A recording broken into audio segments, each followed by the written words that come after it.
1, 2, 3, 4. We was at a Friday night dance, and I was out breakdancing. And he said that that was the best floor work he has ever seen. He asked me to be in his breakdancing group, the Floormasters. From then on in, it was history. We were unstoppable. We took over that whole school.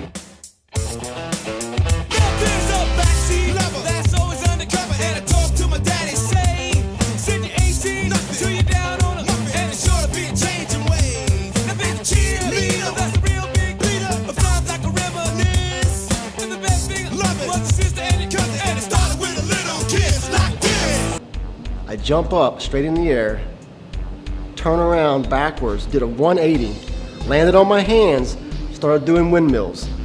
And Asher, when I got up, Asher said, "Can you do that again?" That was fresh. Yes, it was fresh. And I got up and I did it again. And he said, "You gotta do that this Friday night." And I started calling him Charlie Fresh after that. I remember that. I'm so glad, Charles, that you brought that up, because when I vividly remember that memory, and I said that was fresh, and then I started calling him Charlie Fresh after that. Yep, after that one move. Yep. I was Charlie Fresh. I still have my boombox from when I got it when I was 10 years old, and I still have Charlie Fresh painted on the boombox.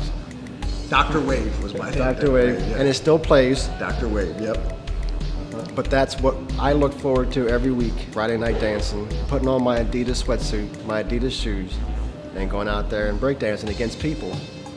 And I remember one time I went up against Andre Fonville, Yes. the best breaker in our school. That's right. And I went out there, and after I beat him, he come up to me and he said, "Hey, good job, man." He said, you're a good white dude." I started out listening to Grandmaster Flash, Melly Mel, but I didn't learn until later on that Grandmaster Flash got his influences from somebody before him in the early 70s. Grandmaster Flowers, DJ Kool Herc. Those were the innovators of scratching, mixing, and corner breakdancing. African Bambaataa and the Zulu Nation came along. That's what really got breakdancing, I think, into the mainstream, because he was making music that was fit for breakdancing, because you can't breakdance to everything. Then you got Run DMC.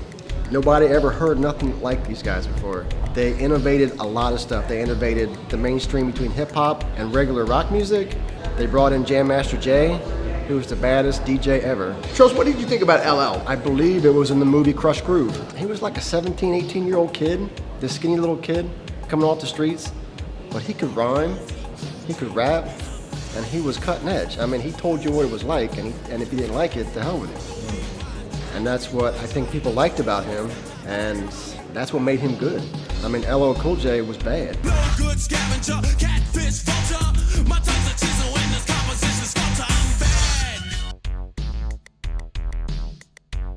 Beastie Boys, they were innovators themselves because they weren't rapping like everybody else was rapping. They were rapping on their own tone. They were rapping on their own rhythm. They had some guitars in there. See, they were rapping and they were giving credit to a lot of guitarists like Jimmy Page. And up until that time, you really didn't have a lot of mention of rock and roll in hip hop music or lyrics. So they were definitely innovators. And I think at that time, people credit Eminem, and I really have a lot of respect for Eminem, but there was white rappers long before Eminem. Eminem came with the endorsement of Dr. Dre. So he was already in the party, and it wasn't too hard to have fun.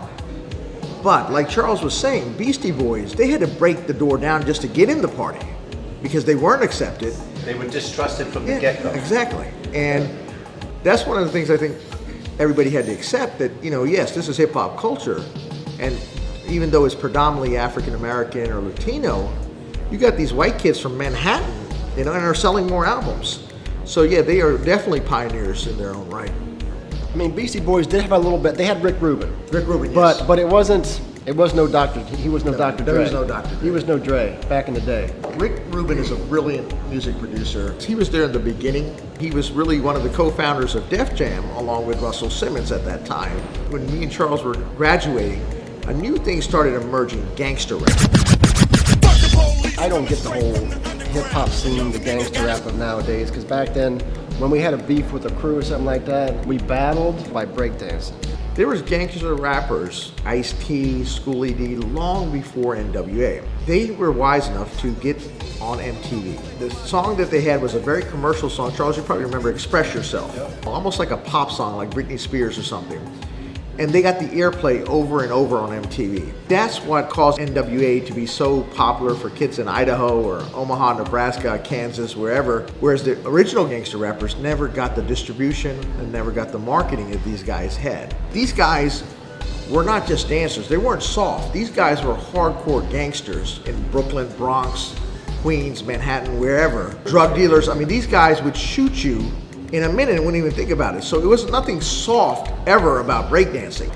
But we chose to settle our beefs on the dance floor. That's really the difference between this generation and where this thing came from. Back in the late 70s and early 80s, there was no airplay on MTV. Yes, sir. These guys weren't getting played on the radio.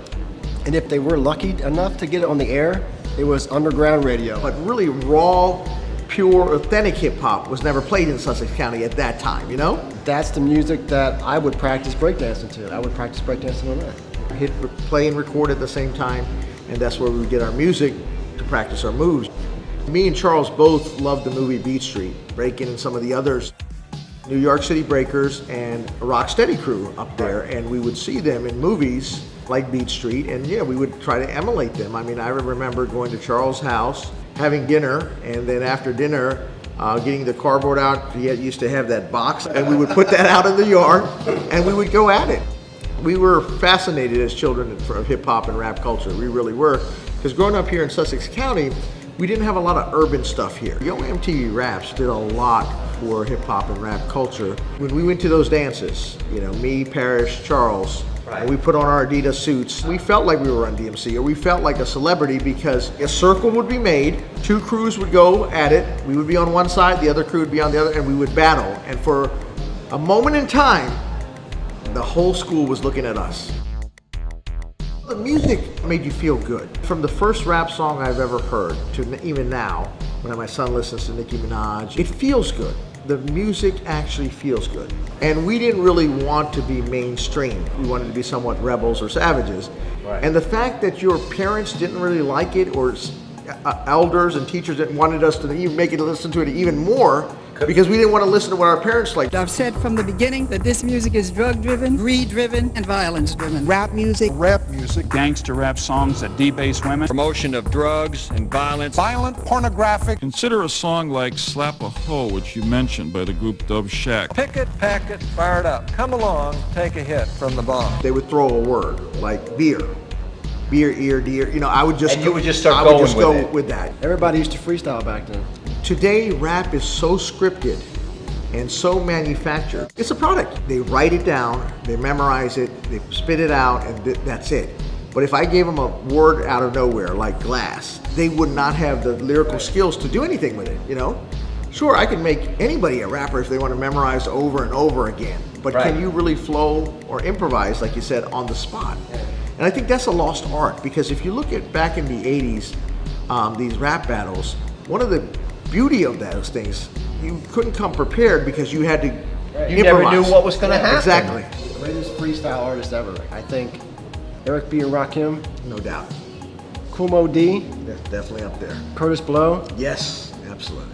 And Boogie Down Productions. KRS-One. KRS-One, yeah.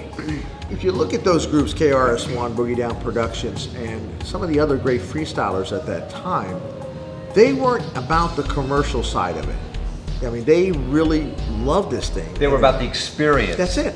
That's it. If they made a few dollars, great.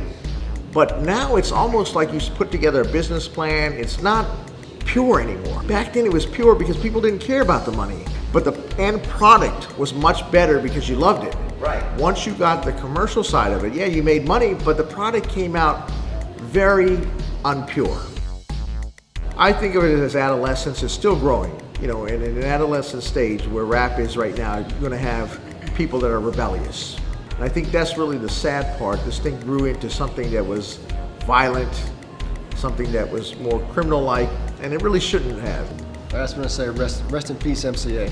That's right. Beastie Boys. Beastie Boys, yep. Yeah. We've had a lot of fallen rappers and hip-hop artists, Jam Master Jay, of course Biggie Smalls, Tupac, and everybody that's really, are veterans of this game and, have paved the way, and now they're gone. 30 years ago, approximately 30 years ago, a lot of my teachers thought, just like breakdancing, Charles, hip-hop and rap wouldn't be around. Yeah. Now, worldwide, you go to Japan or Pakistan or wherever, hip-hop culture is alive and well. This thing started back in 1977 on a street corner with some guy rapping, freestyling, and some guy on a piece of cardboard breakdancing. That's right.